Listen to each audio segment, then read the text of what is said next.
Hello everyone, আমি ঐশানী চলে এসেছি একটা ছোট্ট মিনি ব্লগ নিয়ে। আর দিনটা ছিল হচ্ছে গণেশ পুজো।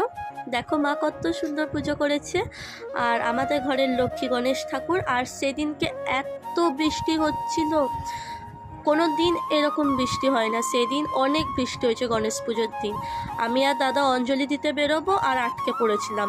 তো যাই হোক, ছাতা নিয়ে ভিজতে ভিজতে চলে এসেছিলাম। আর ওইটা হচ্ছে দুর্গাপুজোর প্যান্ডেল। আর দেখছো মেঘটা কত কালো করেছে। আর এই গণেশ পুজোটা আমার পাড়াতেই হয়, আমার পাপা সেক্রেটারি এই গণেশ পুজো। ও পাপা আর পাপা বন্ধুরা সবাই মিলেই এই পুজোটা করে। এবছর নিয়ে এই পুজোটা 25 বছর হলো।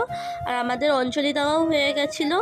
কাকে দিয়ে আর ফোন ধরাবো সেরকম কেউ ছিল না যে একটু ভিডিও করে দেবে। আর দেখছো কত জোরে বৃষ্টি হচ্ছিল।